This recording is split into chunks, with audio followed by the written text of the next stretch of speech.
You're all right. Welcome to episode 7, I believe, of All the All Hills. the This is the one M's. I chose to die on, aka of All the Hills, aka Oath. Basically, if you are new here, this is where I and my co-hosts have wild hills, wild opinions that we stand on. We don't really believe in editing. I think we maybe edited like 3 things on this entire thing. So like the Wild Hills are here to stay, and we stand by them. And I mean, if you have any issues, just hit up Steven about them with your complaints. He will listen to your complaints and respond accordingly. Even though he's trying to sell us to like the white man, so we might have to spin the Yeah, block. that is crazy. You trying to do a Yeah. Joe Budden? Yeah, like trying to give us the like Rap TV and DJ Vlad and shit like that. Like The Facts. white boys who comment on rap. big scamming energy.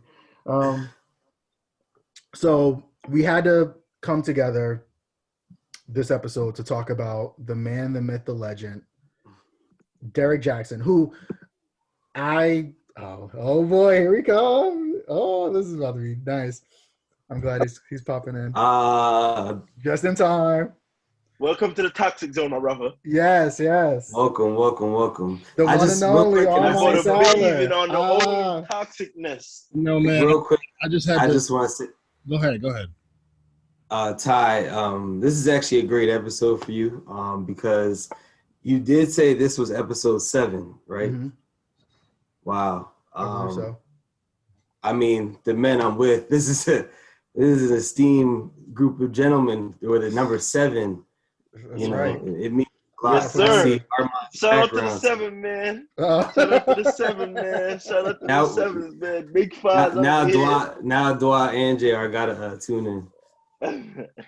I didn't even peep that. Yeah, we were talking about that in pre-pro. So congratulations to you, you fine men. But yeah, I didn't even introduce shit. My name is Ty Foster. I'm getting better. I'm getting better at introducing shit. Still trying to pull up Joe Budden. right. I mean, we listen. Niggas is lacking. The ops is down. We gotta come up. My name is Ty Foster. I'm a writer and editor with What You Expect. I host this lovely pod here with some near and dear friends, where, again, like I said, we get our hills off, and I will let these gentlemen here introduce themselves before we get into Derrick Jaxn and pure toxicity. Yo, who want to go first? Go ahead, ahead, Ryan. Ryan. Yo, yo, my name is Ryan McClellan. I'm the political content lead for What You Expect. I'm the Knicks analyst on the team. Go Knicks. Armand hate us, but he can't hate us because he can't be us. You know the vibe. We here. All right. I'll let Armand tell it all because you got the extensive. I want to make sure they listen to you. My name is Gustavo Escobar.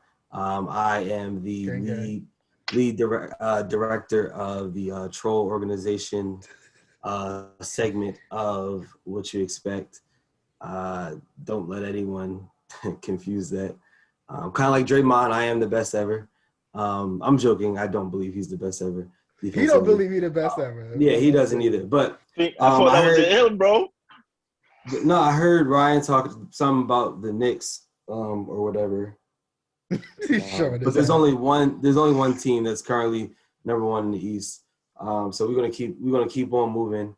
And by the way, you said it was 3 times that we had to edit. I only remember one time, and that was also the only time I actually tuned in. We edited my whole part out.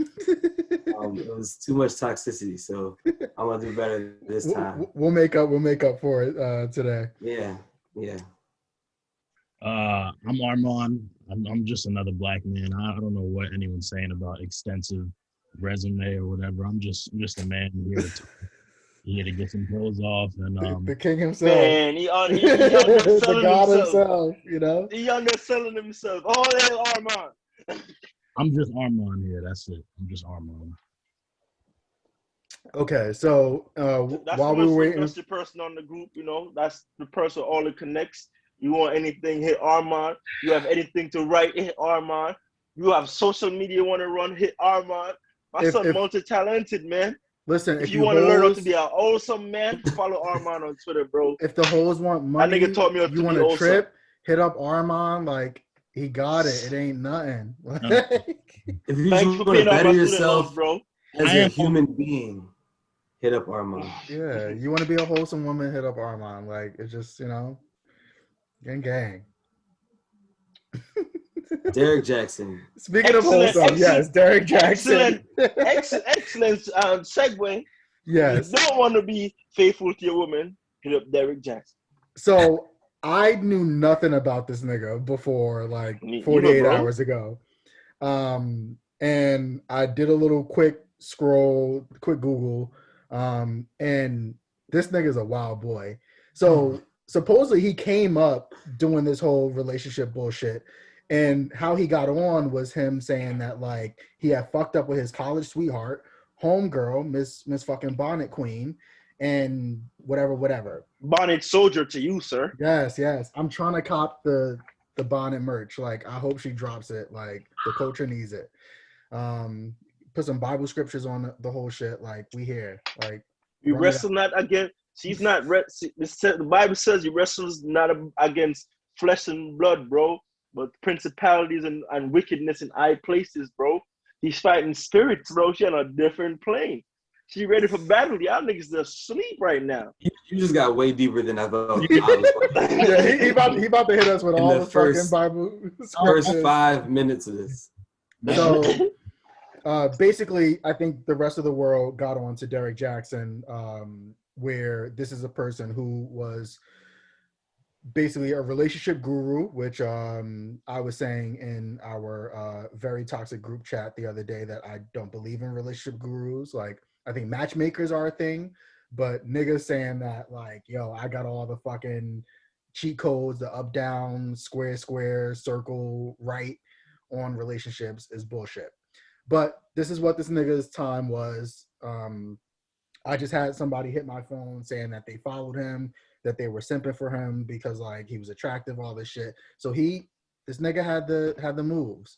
And I guess you're not allowed to say that you're a relationship nigga and give people advice and tell people to stay away from demons and savages that are men and then be that. But here we are.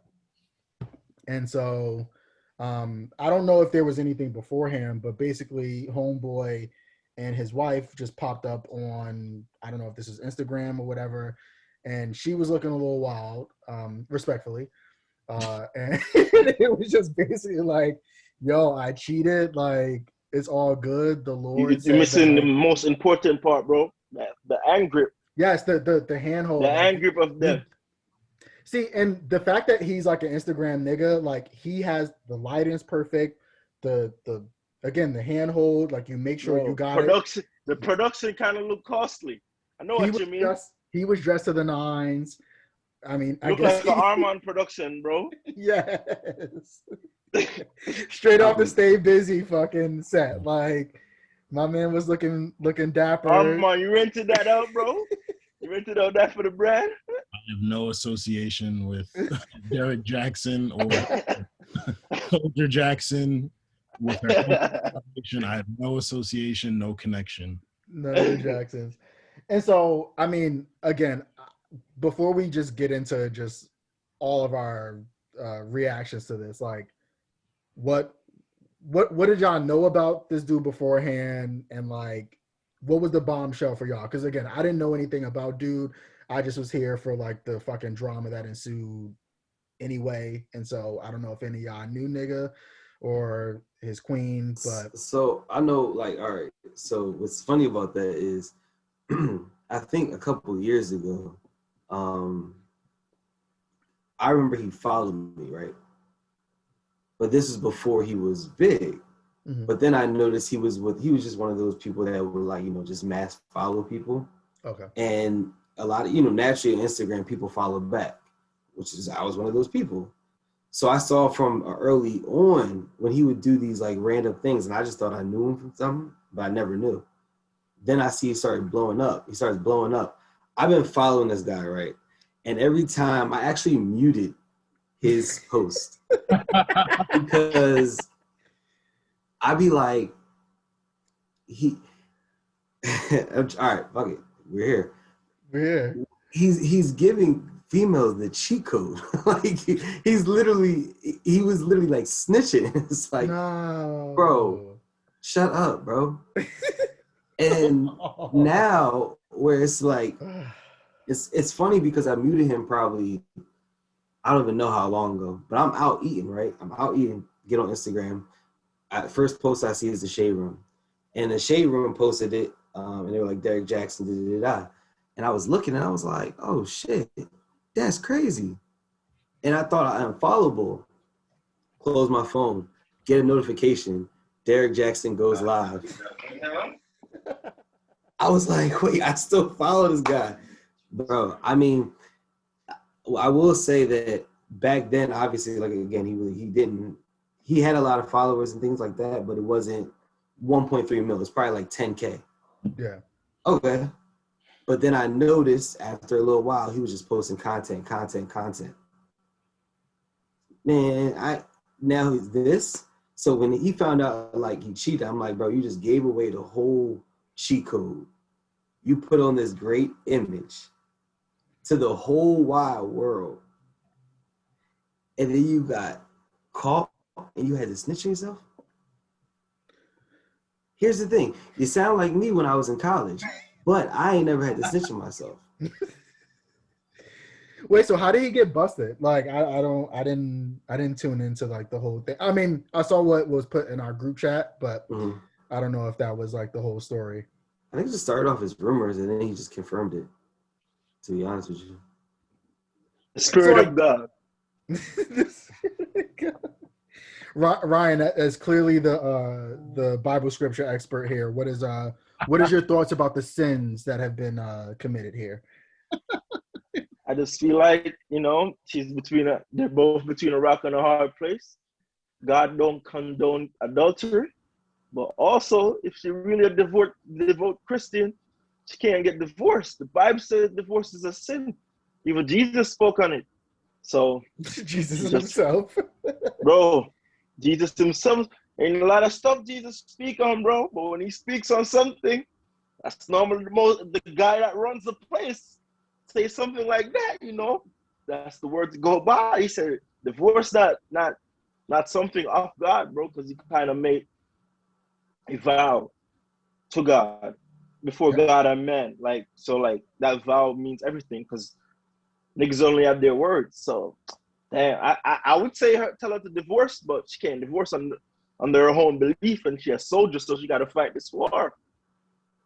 So what the fuck was she on? Like, so I didn't even watch the whole thing with them, but I watched the whole 7-minute video of Homegirl, just like for 7 minutes straight talking about one, it was Satan's fault. Two, God gives the strongest battles to the strongest soldiers type shit. Like she's not going anywhere. And I was just like, that's when I started thinking. God, I ain't one of your strongest soldiers. Keep them battles, my lord. I was like, yo, maybe this nigga Derrick Jaxn is a show villain and she's the actual villain. Like this nigga may be the victim. And I don't know if that's toxic to say, but I'm like, what the fuck, dog? Yo, have y'all ever heard of Job, bro? She believes she's Job right now. If you mean Job in the Bible, God give him everything, make him one of the richest men on earth. This nigga is this church? Bro, nigga, God gave this nigga everything he ever wanted. Wife, kids, everything. There he goes. Well, we lost you. Oh, shit. Yeah, bro, niggas is trading crazy in my chat right now. God gave Job everything. God took it all back. All his wife, his kids, his concubines, his land, everything. Gave this nigga swords and everything. So, and then he turns around, the guy end up being patient. God said, yo, nigga, here you go. I'll give you everything back tenfold, bro. Yo, nigga, She probably thinks she Job in this situation, bro. That's her battle. Hey, Armand, what you got for me, Armand? So if there's a full video beyond the clip that's been going around Twitter, I haven't watched it. I usually don't like commenting on things that I haven't watched in full, but this is some bullshit that I'm just not going to give more than 4 minutes to. Like, shit is absolutely insane.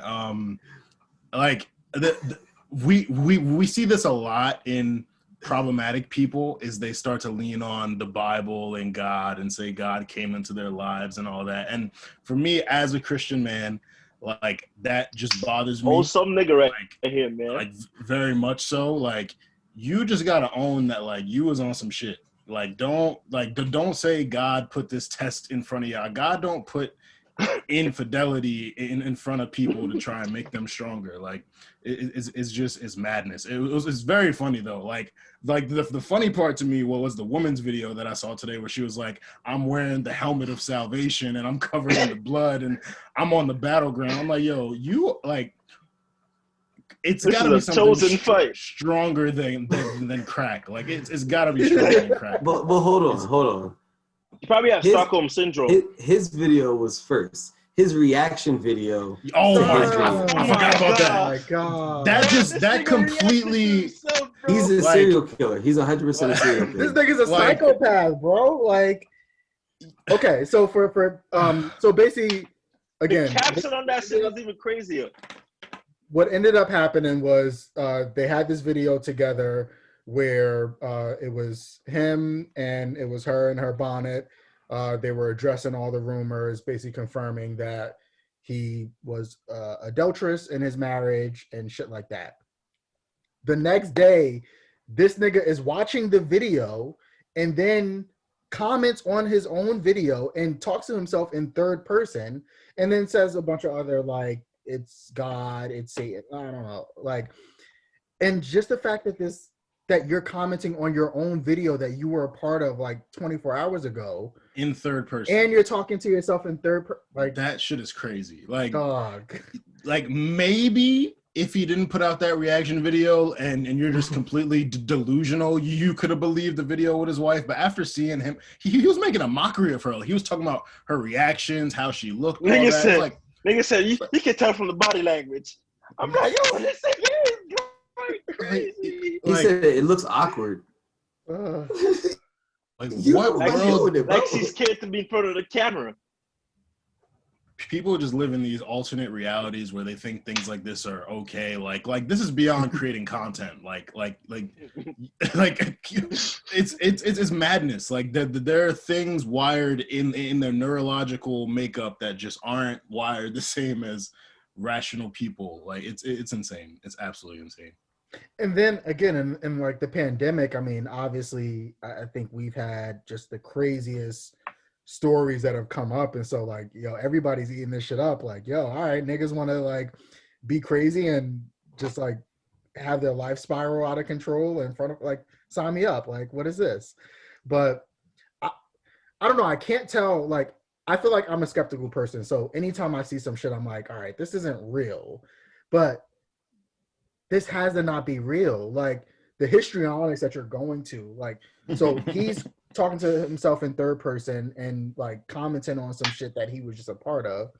Homegirl comes in army fatigue and a bonnet the next day and is talking about like helmet of salvation. Like, what is going on? Like, is Instagram paying niggas for this? Like, do they have kids? I hope not. I really hope not, bro. Yeah, I never met some people and be like, I pray y'all niggas don't have kids. Bro, that's from their character. I've said that a lot of times, bro. Like, I've seen people, I'm like, yo, bro, the way you behaving, bro, I really hope that you don't have a kid to pass this on to, bro, because the world don't deserve that. Did y'all see the tweet somebody put in the chat earlier about the white lady with the mixed kids? Oh yes. Oh yes. And she called a Starbucks employee a nigger or something like that. Yep. In front of her kids, and then they showed her Instagram post that she's posted, and it's not funny. It's not funny, but it made me laugh. It made me laugh. So it's funny, but it shouldn't be funny. But it's funny. Hell for this one. Yo, the white lady said, Happy Columbus Day. If it weren't for the American slave trade, they wouldn't be here talking about her children. Yo. The audacity of people. Like, I just don't know what's going on. And then like, I guess since we're like still kind of on this whole like, it's been a tough couple of weeks for the Christians. I mean, the whole Kirk Franklin story. The Christians. The Christians are down right now. He said the Christians down horrendous. Christians down on the scoreboard. They're ending and the Christians are down. if love, bro. Kirk Franklin was ever trying to avoid Plies like comparisons, it's over now. Like, I've never seen these niggas in the same room. They're the same person. No, that's definitely Plies. Here's the thing. I feel like it was a plus for Kirk Franklin, just so y'all know. No, here's the thing. Oh, I was with it. This is my theory. I think the video was that altered. nigga's son 30, bro. My bad, Gus. I think I think the video was altered. I think originally they were on FaceTime, but because of the FaceTime, you could tell it actually was Plies. So they had to edit it and just make it a phone call. Because this nigga, yo, bro, you got this on Reddit, bro? I'm with that hill. No, I actually, it's my own personal investigation, bro. Come on now. You're an expert with the Detective video. Gus. You're an expert with the video editing. So like, I could do it. If you say you saw some wild shit happening, you saw some edits that wasn't clean. Yeah, bro. Taking your word for it, bro. Yeah, bro. Like, I mean, think about it. Just think about it. If you go to Plies Instagram, he didn't post that day. He was upset. He was angry. That's the case. He had a lot on his mind. And what was it? A lot on his mind? He just cussed out his son. Yo, but the thing with that, and so I was kind of in a few conversations about that, and my whole thing, especially with social media, is that you're only seeing what you're seeing. You don't know anything about what happened beforehand, what happened after. And so I was like, what if like this Carry On, whatever his name is, like sent the wildest text you could ever send to like your father. And was just like, all right, this nigga's about to call back. Let me press record and just like record this nigga going off, especially because he's Kirk Franklin. Like, and then everything is gonna be like, yo, the gospel nigga like went off and like wasn't Christian like. When it's like, yo, you could have said like, yo, I'll fuck you up, nigga, pull up. And right. Also, question: how did the clip get to social media? Like the son was like, oh, who recorded that and put it up because the son did that. The son put it up himself. Yeah, like for years I've been going through this because he wanted sympathy for him and for Kirk Franklin to look like a bad person, but niggas flipped the script on him. Oh, for years I've been abused by my dad. He's been angry at me. Blah blah blah. Bro, I mean, 30 years old. I'll tell you one thing. I'll tell you one thing about black fathers and then black Christian fathers. They're very punitive. Like shit gets real. They're very punitive. Like, shit get like it's and when you're 30, you know, obviously it should be a little different. But like black fathers who are, you know, empowered by the power and the love of Christ, like they still get active. Like, where's Kirk Franklin from? You gotta be from the South, somewhere in the South. Yeah, if I had to guess, I would say the South, because that adds a whole other layer to it. Like you know how Southern black fathers are who go to church. Like if you in church wilding, you get popped in the head, even in church. So like off FaceTime when no one's around to see, like of course you gonna get talked about. This nigga from Texas. Bro, you from the Texas? Bible Belt. Bro, yeah, Bible man. Listen, nigga. My man is saved. He is baptized, but Fort Worth is coming out sometime. Like, test him. Bro, he's only 5'5", bro. I will squash that man. he got the holy chopper though. Yeah, I wouldn't play. Nigga probably come inspired by the story of David and Goliath. No cat. He low key. He might be Plies. He was raised by his aunt Gertrude. That just sounds like Plies' mom name. Oh my god. Wait, no. No, Google.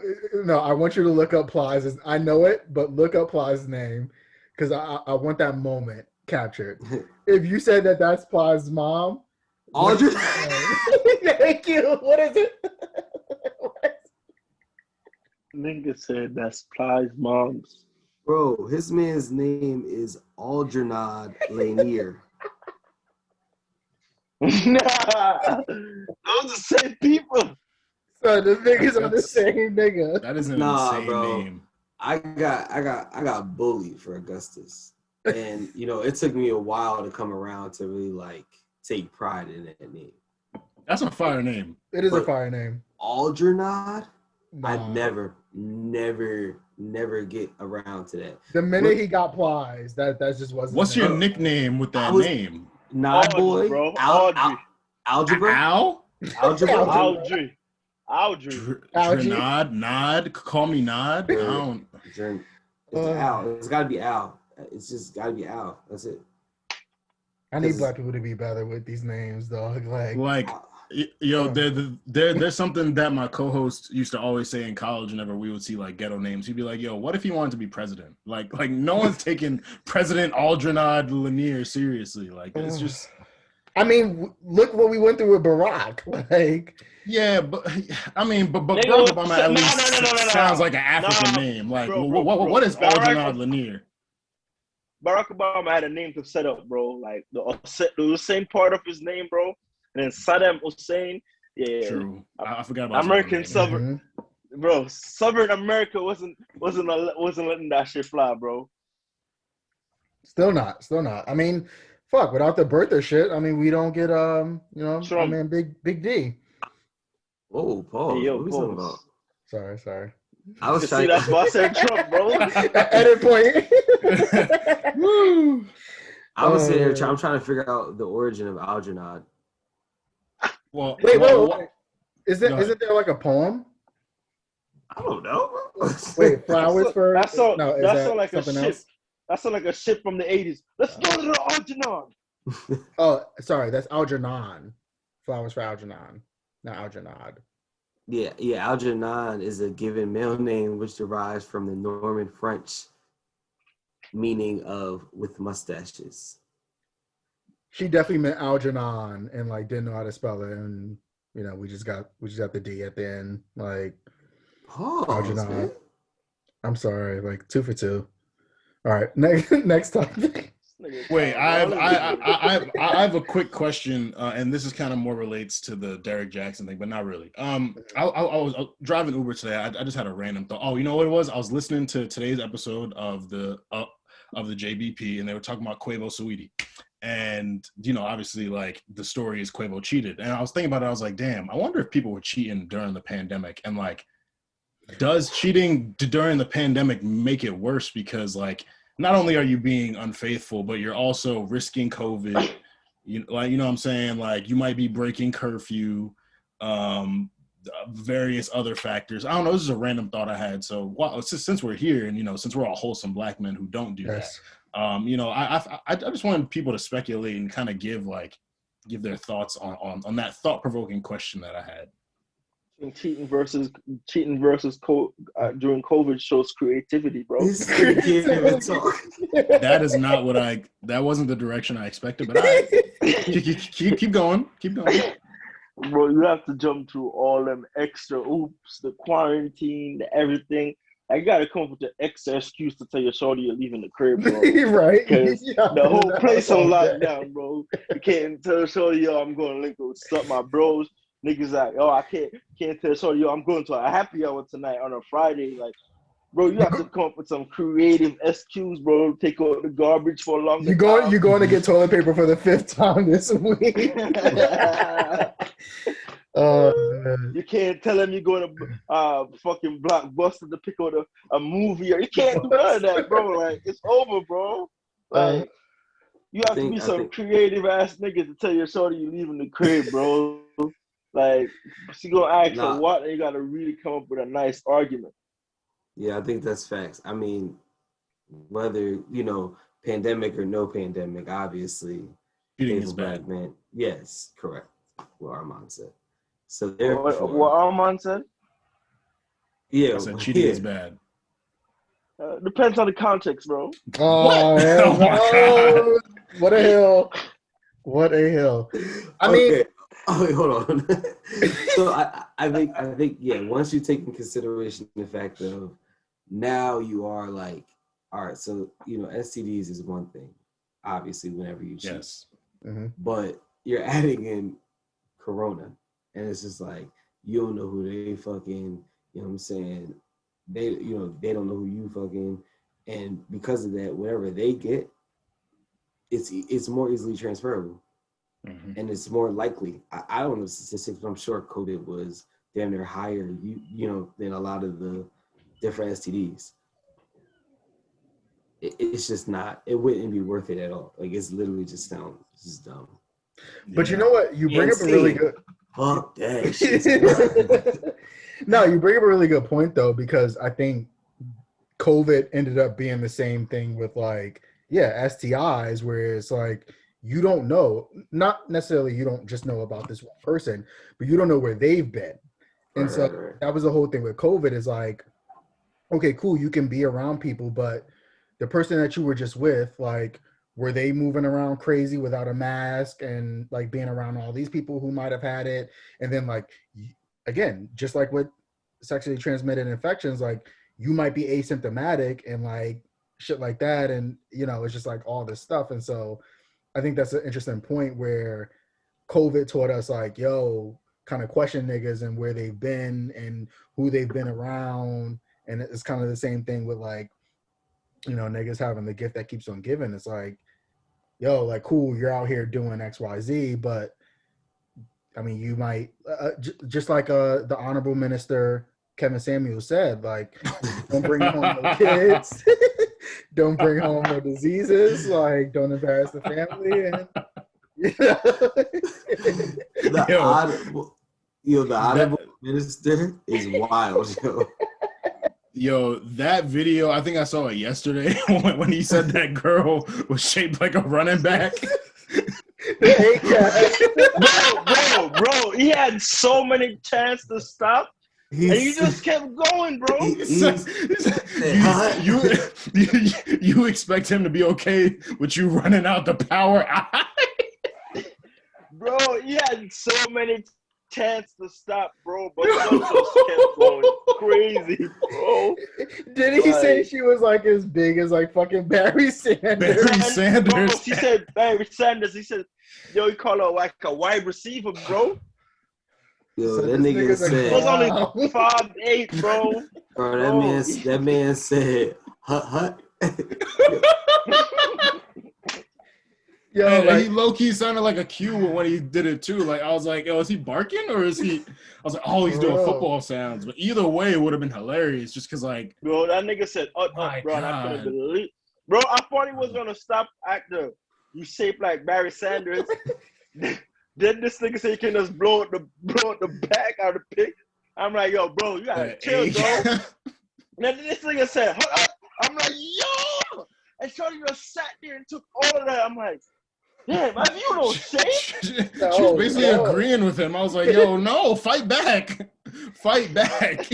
See, listen, like, I mean, like, for real, I mean, again, I think for me personally, like, I don't think a lot of what Kevin Samuels says, like, fits in with, like, me and my lifestyle and my beliefs, but, like, the nigga is hilarious. And, like, no matter what you have to say about even somebody like Tekashi, like, the one thing about the pandemic, and Trump too, like, entertainment, like, just having some shit to laugh at has been great and has saved me from like going crazy. And so, yes, niggas are problematic as fuck, but like, I'm here for the laughs. Like, and so I will tune into every Kevin Samuels live just to laugh at niggas who, again, like y'all said, like, they'll pull up and they'll get fucking dogged and they don't even fight back. They're like, I feel like they're here for it too. And so it's like, if we all laughing, then like, what's the problem?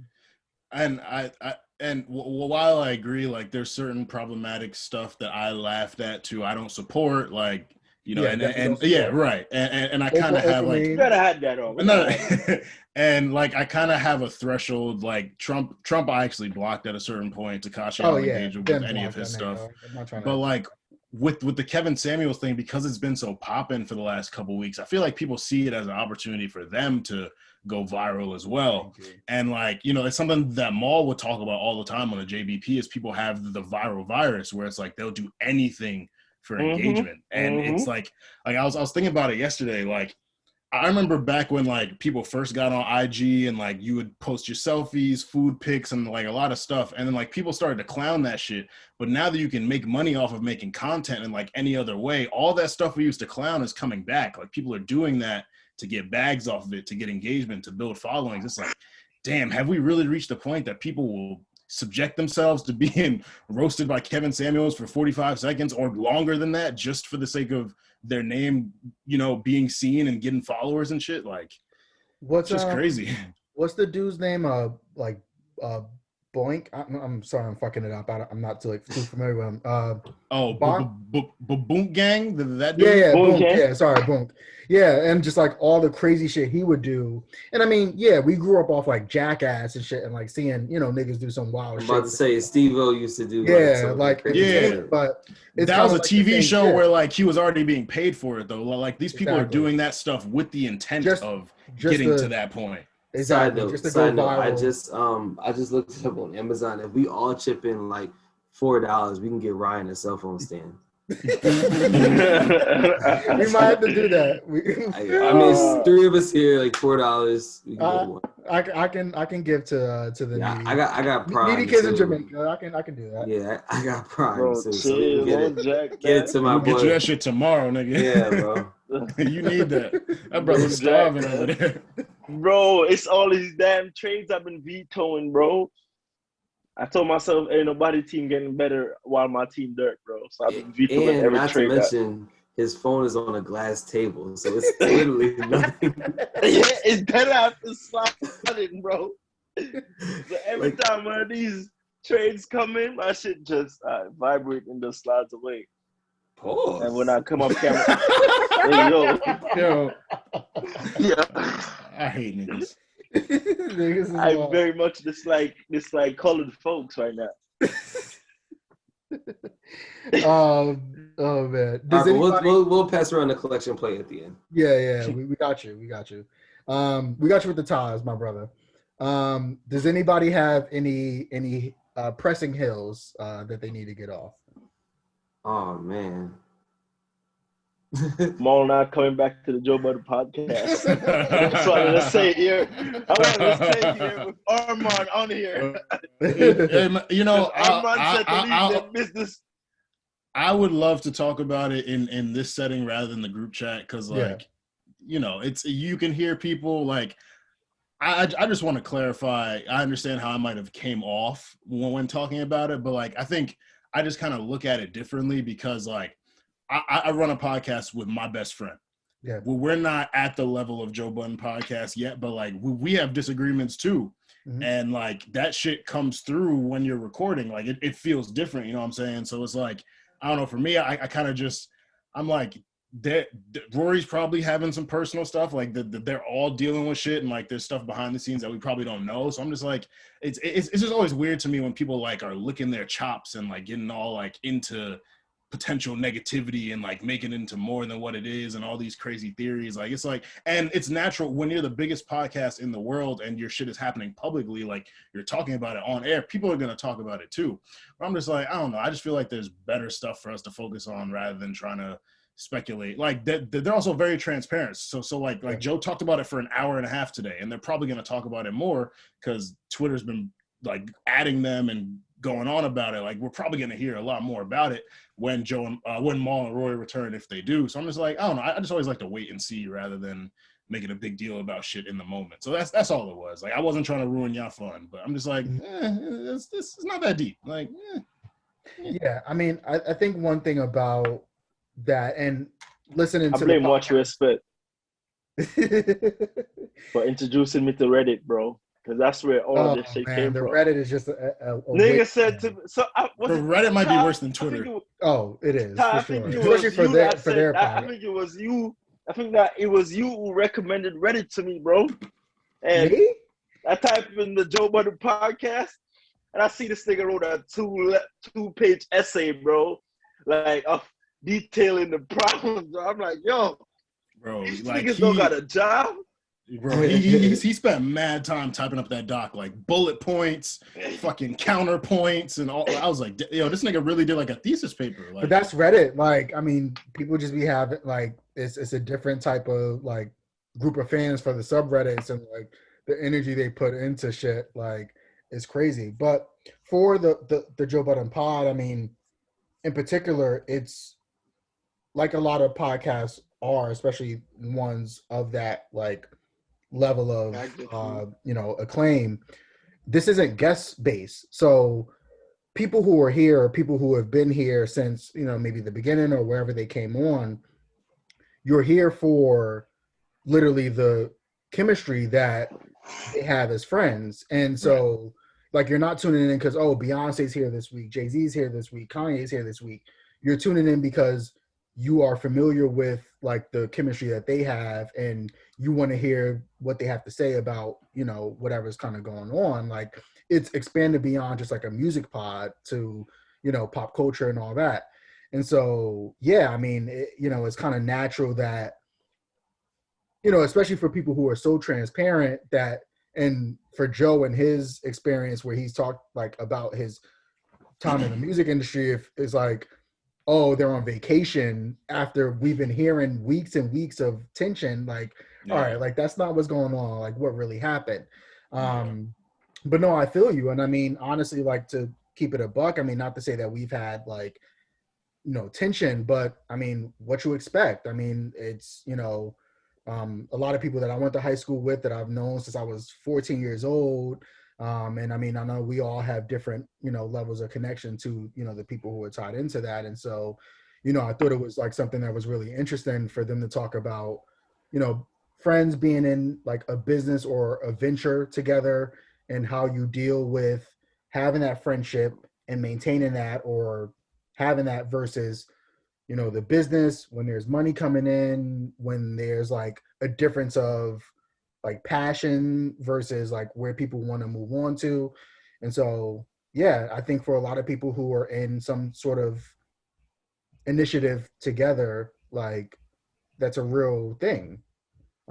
So it's very, very natural. And like, it's unfortunate because like, it always seems like such a good idea to go into something with your friend because you have that relationship. It's like, yo, like, of course, like I would rather do this with you than with some random person that I don't know, even if they're talented. I know you, so I want to work with you. But having that relationship with someone, knowing them for so long, and like people change over time, and like visions change and visions differ. Like, and I think, and this is my problem with like, this is my problem with like social media in general, not just with this situation, but with like everything that comes out is like social media. People always feel like they have to be the judge and jury and like comment on everything and like insert themselves. Like think of the Cardi B and Nicki beef, for example. Like that was really fueled by like the people saying, oh, like there's something between Cardi B and Nicki and like there was different stories leaking and all that.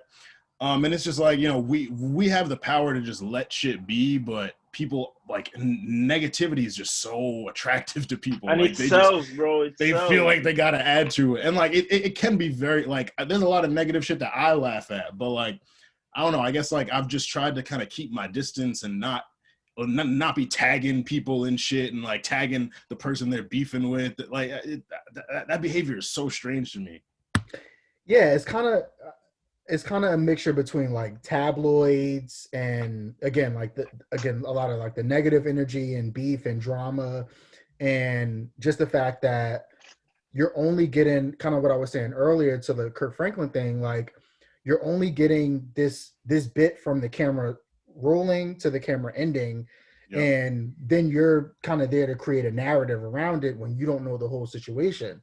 And so, again, kind of what I was saying earlier about this person, like you look at somebody like Tekashi where his whole bit is kind of feeding into the, maybe fame that comes with that. But you see that here's somebody who's taking this to the nth degree where like real shit is happening here. Like your life is in fucking danger, like off of just trying to be viral and just be a thing that's in the moment. Like I don't know if this is Joe Budden podcast or somewhere else, but they were just talking about the idea of a viral moment, and it's it's only this small bit of time and everything. And like, cool, you can get a day or 30 minutes of the entire internet talking about you. But then if you have a podcast, you're a, musician, whatever, you're a TV personality, like, and you're relying on that,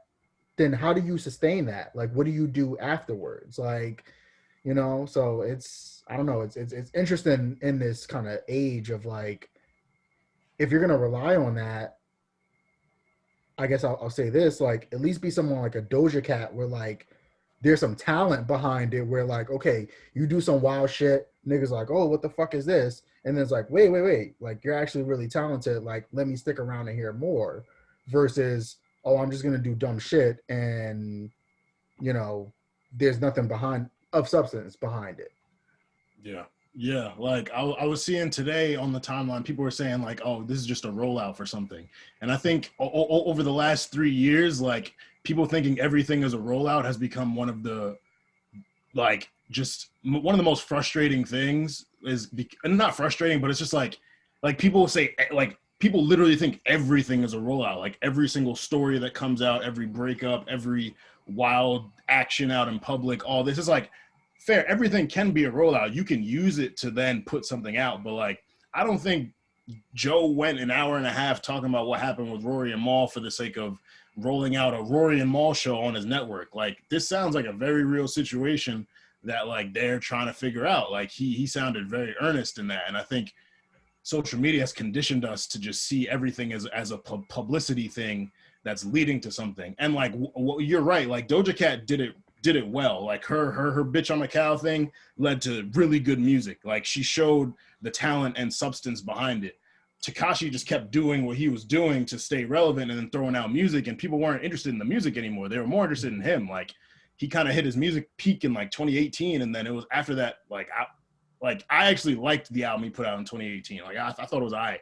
But everything beyond that, I was like, oh, okay, like, this is all you got. You can't really like give me anything else. And also like the things you're doing are taken to a level where it's like, I can't laugh at it. I can't entertain it. I can't humor it. Like, you're really wilding. Like, it's getting legal and shit. So I really think we got to get out of that mindset of thinking like everything is a rollout or looking at everything like something that's worthy of laughing at or speculating about or contributing to. Cause like, there's some real shit that happens out in the world. And like, if to say this thing does fall apart, like, Rory's not doing Duce Palooza right now. I don't know when they're gonna do that. I don't want to pocket watch. I don't know his life, so I don't know what else he's doing. But like, I'm sure this is one of his biggest sources of income right now. So like, and people have been saying like him and his girl might be breaking up or they broke up already. So it's like, damn, like, it's a lot of bad shit happening at one time for the guy. And so it's just like, damn, they fake addressed the situation with him and his fiance on Patreon. And like, I think the engagement got called off and everything. So damn, see, like, that's just crazy. Yeah, they was joking about it, like what she was doing, what Rory did on Valentine's Day type shit. I'm like, damn, Rory has had like a rough couple months. If you, it's not about just the tension between him and Joe. If you watch a pod, like, you could see like his energy was off. He looked stressed. He looked, So like, you don't know, you probably most of the time you don't really know what people are going through. So that's what I'm trying to say. Armand makes a good point. No, and the fact that you can see that, like, as somebody who tunes in, that you can pick up on that without knowing anything about what was going on with him. Like, you heard a lot of the jokes and stuff, and eventually you kind of piece stuff together, but that you could see kind of the stress and like that, like, there's a lot going on, and the fact that, again, I mean, Joe kind of talked about it a little bit with this podcast about just Rory even kind of saying like, yo, like, he kind of asked about like, yo, what's going on with you? And he's like, yo, I show up every week or every day. I mean, they record twice a week. Like, I show up and I do my thing, but it's like, that still comes out. And I mean, again, for friends, number one, but then as people who are like recording twice a week, like, yo, let me just say right now, the whole bit of even Oath, like, I love doing this, but I don't have the energy to be like, yo, I'm doing this weekly. like between like my job, even writing, editing, like just like my mental health. I don't have the energy to do this shit weekly. Bro, like, like literally, these niggas do this shit twice a week. Bro, what? That's my whole thing with like even my shit with the outlet pads. Like now I'm coaching. I have football practice every single day, and then we have a game on Friday. So I'm preparing for a game on Friday, and this is every single day. Then I do my video production. Like, bro, it's so many things going on. The energy to get in front of a camera weekly and like give your all weekly, yo, I think it is so underestimated. It is like people creating content is a lot. Yes, like it's a lot. Like people think you just get behind the mic, you record, you put it out. Like if you want your product to be good, you're working on it in some way every day. Exactly. And you're not just working on it, but like you're researching, you're planning, you're booking guests, you're promoting it on social media, you're engaging with everyone on social media who engages with you. Like it's a lot of work. So that on top of life, on top of relationships, on top of just general human shit, like, and like that was the other thing that bothered me about how people were like making it like a kind of an entertainment thing. It's like, yeah, these people entertain us twice a week. It's a great podcast, but they're still human too. Like, and I'm sorry that I'm getting so responsible on Oath because I know we get toxic here and we have fun, but like these are really the things that I think about and I try to apply to the work that I do, the music writing I do, the podcasting I do. Like I really think about that shit because like as creators, like literally we're talking about it right now. Like creating content is a lot, and like. And it's not just like we really put ourselves into it, like our passion, our emotion, shit like that. So if your emotions are out of whack generally in life, of course you're not going to put up 50 when you're creating content. Like you might only put up 15 and but you might not have it in you to put up that 50, but you want to put up that 50, and feeling like you didn't put up that 50 makes you feel even worse. So yeah, man, shit's wild. So and real quick to, shit, I don't remember what you said that I wanted to hit on. Fuck it. We'll come back to you when you get it. But no, like, I mean, I feel you. And I think one thing that was, as a creative, like, one thing that I remember being a big thing for the pandemic is everybody was like, oh, well, everybody's going to have all this time to just like create. And I mean, again, as you're saying and as you're alluding to, like, it's not just about the time, it's about the mental space and everything else you have going on that allows you to be able to create as well. Like, I mean, I'll speak for myself. Like, I was like, had an hour and a half commute, getting home at 10 p.m. I got to eat. I was cranking out articles, like, and I was able to do that in part because like my mental health was in like a decent spot. But then the pandemic hit, and sure, I don't have that commute. I have all the time in the world, but I'm out of whack. And so that's such a thing of like balancing that. And then when you get to the level of a Joe Budden podcast or just something that blows up, I mean, what you wanted in terms of the audience and people, listening is a thing, but then that comes with people maybe not like the demand is here. We love it. We want it consistently, but then what about when real life hits and it's like, yo, I gotta go do this or I gotta go do that, or and so it's really like a big balancing act. And you try to be patient with yourself too. Like I was just saying the other day about like it's been a minute since I've wrote something because I changed roles at my job and now all I do is write. And so by the time I get off work, I'm like, yo, I don't even feel like looking at words or trying to piece some shit together. But, at the same time, you got to find time for shit that you love to do because, it energizes you. It gets you kind of back in your mojo. And so, but it's not easy. And you got to, especially creatives, you got to give them that, sort of like time, sort of like what Joe was saying about, this situation with Rory and Maul. Like you got to give time to let shit kind of figure itself out. Is it you learn for all things? Yeah, man. Yeah, man. Let's get some toxicity going. What we got going? Joy Taylor or Taylor Rooks? Oh my goodness! Listen, mac and cheese, like the mac and the yams touching, like. Yeah, I don't like yams. Come on, man. What? And you are hell. anti-black. This is a hill. This is a bad. You hill. are anti-black. This is a bad. Yeah. This nigga is not a colored folk. Yeah. Why the don't coon you chip, people, bro? Like the coon chip chip is is activated.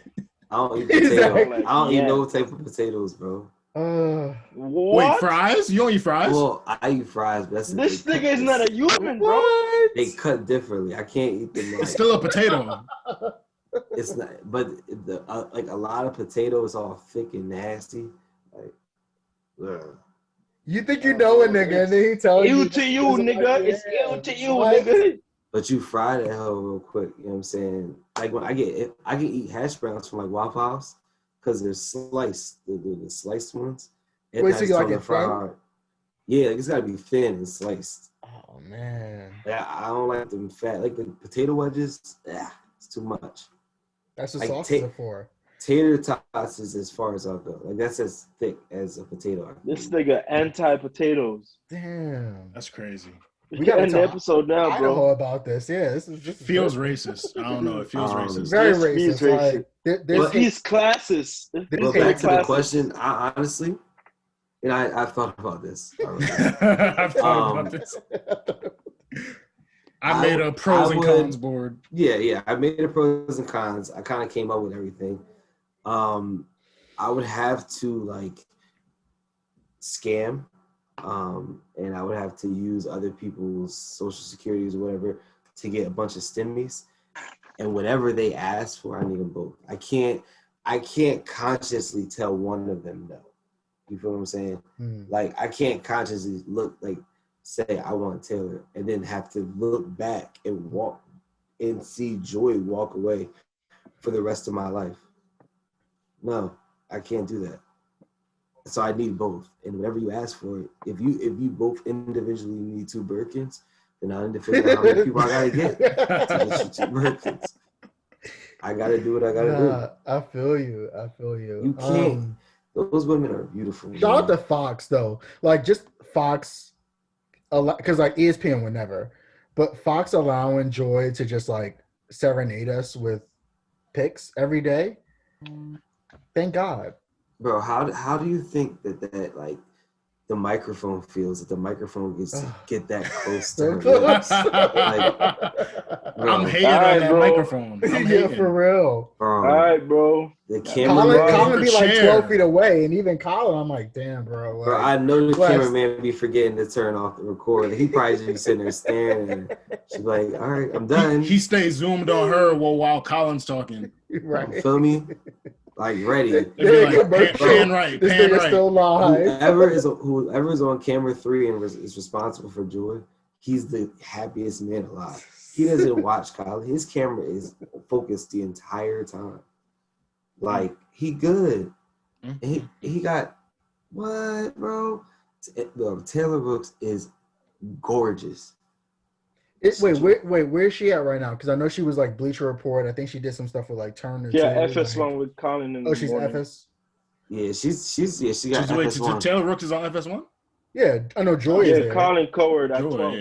Yeah, Yeah, Joy. Joy but is Taylor on- Rooks. Oh, Taylor Rooks is still at Bleacher Report. Okay. I thought. Oh no, you're right. Yeah, Yeah, ESPN but- need to scoop that up. Bro, I like every single one of her tweets, literally just because I want her to notice. I'm choosing Taylor Rooks, bro.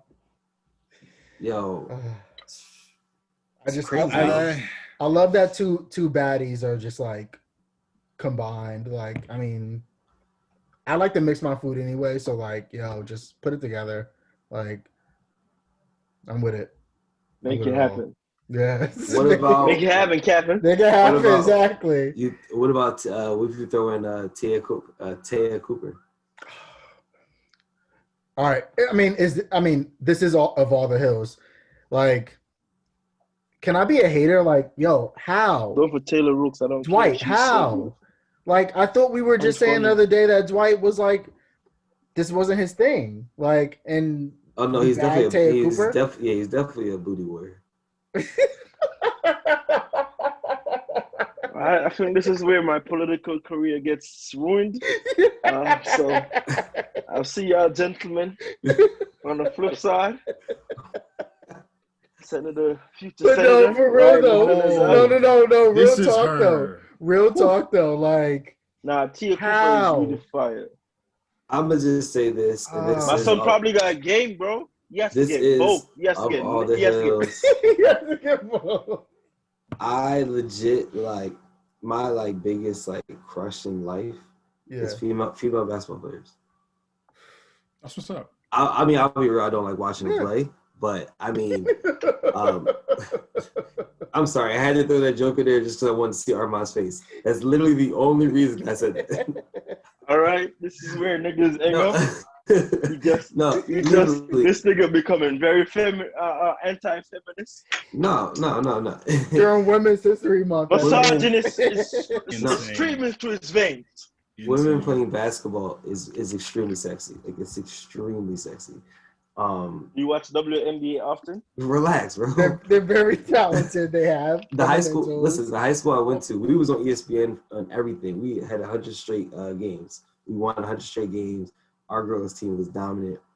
Yo, we had this one joint on the team, bro. Look at this nigga. Bro, I think when I was a freshman, I think she was a senior.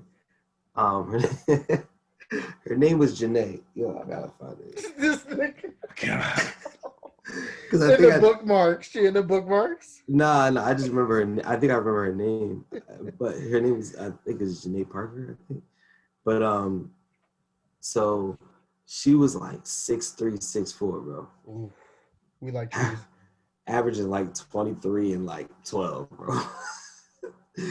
Dominant big man. I'm just talking about like everything, bro. Jump shot, wet. She was what the Rockets was missing last year. You know what I'm saying? She used to pull up at the three, like bring the ball up herself, pull up from three, wet. And had the fattest asses with the shortest. Bro, I'm about to find her. She was gorgeous. I agree though. Basketball girls were elite. My thing in high school was volleyball girls. Them volleyball. Woo, man, look. Like I used to skip football practice to go to the volleyball games. Like that's how invested I was in the volleyball women at Dwight Morrow High School in Englewood. It was some fire. You went to high school in Englewood? Yeah, man, Englewood, New Jersey. Oh. People always think I'm talking about California. Bro, and in my head, I was like, I thought Armand was from Jersey. But then I was like, oh, he's from LA. It makes sense with the music. It makes sense with the music. Bro, I gotta find this girl, bro. I'm not stopping until I find her. Oh man. Actually, isn't Taya Cooper from Jersey? Yeah. Yeah, I thought she was. I mean, we had gang. Jersey breeds greatness. I mean, Ugh. best day in the union. Like, don't hate, bro. You just mad because the Sixers lost to the Warriors last night. It's okay. It's all right. We beat the Warriors, bro. Gus, before we last go, night? I need to know. No, you didn't. Yes, they we did, bro. Yes, we did, bro. They smoked the brakes off them niggas. Right. Really? Oh, wait. You did. I'm tripping. Before we go, I need to know nobody on that team? Before it happens, what's going to happen? How are you going to feel when Doc lets you down in the playoffs? First of all, okay, all right. I'm glad I'm talking about this because I ain't. Yo, Doc has only one team that ever been past the second round, bro. I feel like Doc is going to just like take us down. Like, no, let me say something, man. So last year proved how far the Sixers could get without a good coach. All the years prior to that proved that, right? Now we have a good coach that we're not relying on him to take us anywhere. Because the reality is, and I said this before, with Doc coming to Philly, the best thing, and I said this on my podcast so many times, the best thing about this is how good Tobias Harris is going to be. Because the last time Tobias Harris had a really great season, he was under Doc Rivers. Yeah. when he was on the Clippers and his field goal percentage was super high, he was just balling, doing what he is doing now, he was under Doc Rivers. Brought Doc Rivers over, look at Tobias Harris. Joel Embiid is hurt right now. Everybody was like, damn, well, Sixers about to go on a losing streak. They literally look just as good. Now, obviously, Tony Bradley is playing out of his mind. And, I mean, hey, I'll take it. But at the end of the day, no one's expecting that. Ben Simmons, because of Tobias Harris, I feel like Ben Simmons is also take a lot of pressure off on the offensive end. Do you think? And now he's just being patient, and the defensive end, he's just as good. So it's do you think this is sustainable? You are talking about Tobias Harris right now. Tobias Harris is the most consistent player on the Sixers. Which is a nasty. Well, if your team, if that's hill. your team most consistent player, you got some self-evaluation to do in the playoffs, my brother. But I do hear that. I mean, bro, again, I'm not the biggest Tobias Harris. Yeah, like, don't matter, bro. These Knicks fans get touch the fourth seed, and they just talking so different. Right? Like you guys are getting knocked out in the first, regardless of who you play. Like the Knicks are finally doing shit right, and like look at the fucking. Yo, they're talking crazy, bro. I've never been. No Knicks fan has ever talked shit to me. I'm so confused. That's why I don't even know how to take it. Well, what's up, Brian? Yes, what's up, buddy? The Lakers won 17 championships, right, in their existence. I'm not a Laker fan, by the way. You're a LeBron fan, so I'm gonna just put you in the Lakers. I am a LeBron fan, yeah. So you know what I'm saying? Like most people should be a LeBron fan. The Knicks is the richest franchise to all of them. Oh my god! I don't only have 2 championships in history in '73. I guess y'all doing something wrong. Sorry, we're not broke around here. The franchise's best player. They were trying to get him arrested. They were trying to get him arrested the other day when he walked into the fucking stadium. That happened sometime when you were white people. Shout out to Patrick Ewing, though, man. And Patrick Ewing's like fucking jersey is in the rafters, and they're trying to arrest this nigga. Like they already arrested Charles Oakley. Yeah, like I'm always so confused when these Knicks fans resort to we're the richest franchise argument, because it's like y'all not using the money well, clearly, and like basketball isn't about being the richest. It's about who is holding that trophy up at the end of the season. Y'all haven't experienced that in what, 2 decades, almost 3 decades? Like, I don't really. It's more than 3 decades, it's more than 3 decades. It's not poker. This is not poker or spades where it matters where you win the most money. Like, this is basketball. Everybody want to come play at the Garden, man. Hopefully, who? No one wants to go there. Well, James Dolan is here, bro. That's why, bro. Y'all supposed to time this podcast. Y'all been supposed to get every single good free agent every summer, and none of them go to New York. Yeah, y'all supposed Life to happens, Chris bro. Paul, Kyrie, KD, LeBron, Shit get tough for Russell niggas, Westbrook, Blake Griffin, Dwight Howard was supposed to go at one point. Like, y'all was hoping for fucking I'm trying to think of like a very average. Nigga said y'all was gonna offer Fred VanVleet a max contract. Like, come on, bro. Come on. Listen, hopefully by the time this podcast drops, you guys have got the trade for Lonzo Ball. But besides that, like, I don't know. I mean, I'll say probably. I will say this. This is a hill that I have right now. I will be very happy to get Lonzo Ball. Oh no, Lonzo. I was literally just talking to James about this. Like, I feel like his accomplishments is getting lost in obviously the Pelicans and who they're building around, and then obviously we live in a stats heavy era. It's not about stats. Yo, Lonzo Ball Magic traded him and is like, yo, like I got to give it up. Like this nigga's like the best IQ point guard in the league. Like, or he probably just trying to make up for the fucked up shit he did when he traded him. Lavar, listen, here's my hill. Lavar might be a lot more right than even we thought. Like that you made 2 kids who aren't athletic, and you got them to be able to play the basketball that is happening right now and be valuable. Let me say something real quick, man. The thing about it is that some people fail to realize is, yes, if you're in the NBA, you play basketball. Mm-hmm. Very well. Now, I play AAU and I played, basketball in high school, and I love basketball, all these things. But when I went home, with my sisters and stuff like that, I go eat dinner.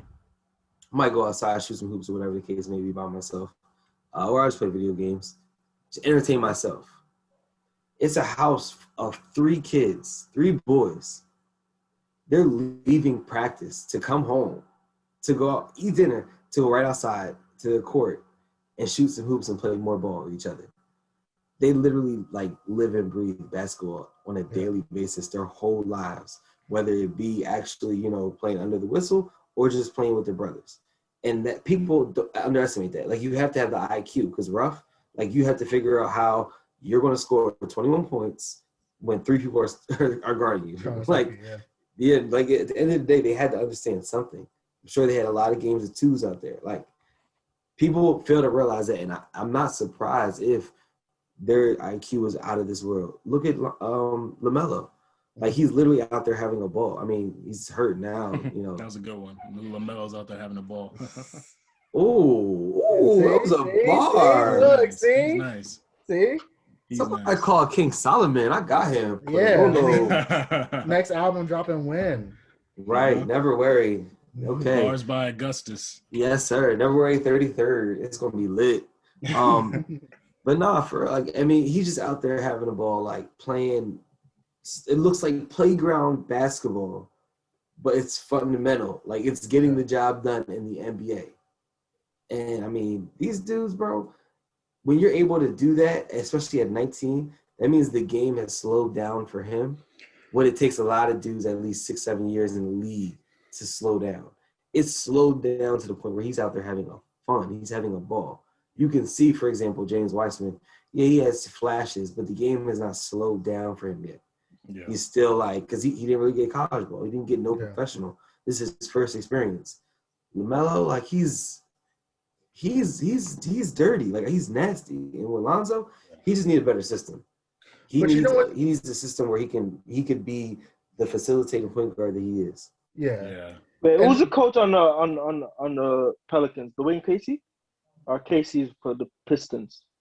Casey's with the Pistons right now, but it's Van Gundy right now. Yeah. Yeah. But the thing with LaMelo though, and you know, I think that would have been a nice pairing. Like Van Gundy and. But I think what it is, Van Gundy's new, and that's probably just not the vision he had.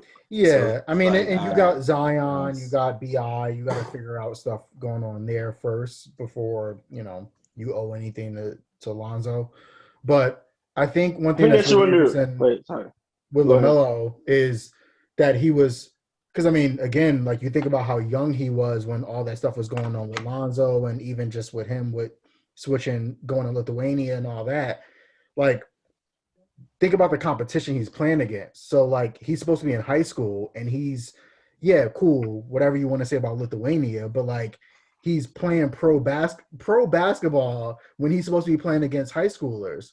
And so, between that and then him going to Australia, I mean, I think it was only like 12 games, but that you're getting to play against professionals when you would typically be playing against people who, like, mostly aren't even going D1 in terms of like basketball. So that, I'm sure, definitely made the IQ go so much like higher, because the competition you're playing against at a young age and learning how to like do what you need to do at that level. I just thought about this. There's literally no difference between him and Luka. Like, I mean, Luka's a better scorer. And I mean, you can make that. I mean, there's a debate there, but like, it's a very small gap in my mind. Yeah, that's what I'm saying. It's a small gap. I don't hate that. Yeah, like there's literally no difference. Like, they both started in the pros super early, well earlier before anybody came into the league, and immediately showed like, where I played, the talent wasn't as good, but the speed was up. You know what I'm saying? It was still professional basketball. Because at the end of the day, like, people were. I remember like. I had an argument because somebody was clowning LaMelo because in one game he had like 7 points in this professional league or whatever. And I was like, dude's like 15 years old. Like, against grown men. Like, I mean, anything over like. These are grown, able-bodied men who have done this for years. Like, I had to realize, like, now that I'm like a coach, it's different where. So I'm coaching these kids. And I'm looking at them like, oh man, when I was your age, I would have cooked you. And it's like, oh, line up. And then I'll cook them. But then I had to realize, like, I mean, yeah, I'm freaking grown. Like, I'm supposed to. Yeah, I'm out of shape, but like, I can push them harder than anybody in this league is going to push them. So it's just like, you have to, take into consideration. So with LaMelo going to this league, I mean, it's literally like LaMelo, Luka are in the same boat when it just comes to, they started so young that they're going to dominate. So good. Yeah, they're so good. And I mean, I think Luka is battled. I mean, that growth spurt also helped LaMelo. Oh, like, for sure. That nigga going from like 6 months. He's also going to keep growing like too. Months. Yeah, still he's not young. done growing. So the growth spurt Jason Tatum just had, and I mean he's older than LaMelo, so yeah, I mean that can still be a thing. But yeah, with Luka going through the whole bit that a lot of Europeans go through, the whole soft thing, and I feel like that was certainly something that the Ball brothers went through because they're all really skinny. But again, that skill set, especially in the NBA now, where it's a lot more about skill and finesse than it is about like overpowering. I mean, I'm a homer, and I love Shaq to death, but I feel like a lot of conversations I've had now about Shaq being able to D centers today, they just hit threes in his face all day. Like, it'll be over. Cool. Yes, you're 7'2", 300. Cool. They can't do anything to you in the paint, but like, 2 points. What moves you're gonna do to get to the paint? They're gonna steal the ball from you by the time you check up. Like, so it's you can't dribble. You can't do much, bro. No, dominate. What center right now? I mean, and this is off the top of my head. Jokic. What center right now is over, besides Jokic, is over like 260? Probably hard pressed to find. Probably like Joel Embiid. Like a lot of them Drummond. Are like 240, maybe most. I mean, maybe not even Tristan Thompson. Even Tristan Thompson, not even 260. But they got again. They're smaller because they have to do more. Conditioning, do more running, do more shooting, like in perimeter defending than you've ever had to do before as a center. Yo, if you're a center, you can't like at least be able to shoot a three. I mean, it doesn't have to be perfect, but then niggas don't want you. Like, so if you play any position in basketball and you can't shoot a three, niggas is gonna judge you for your whole career, and niggas gonna use that. We see that with everybody. We see that with fucking Ben Simmons. Look, niggas told him if you can't get a shot, like niggas like, yo, you're never gonna make that. He don't even try, but Ben don't even try. Janae Pickard was in there. Nah. It's been 30 minutes since nigga trying to find homegirl. She might have to be the fucking thumbnail for this. This nigga looked up his fucking yearbook.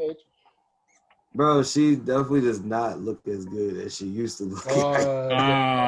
Man. Yo, that's scary. Nah. I don't know. She went to George Mason. She that tall, she went to, like, at least go overseas or some shit. So I guess I was also a little cap, and she's 6'1". Still huge. Just still tall. Yeah. That's a scary thing, though. 2 inches off me, bro.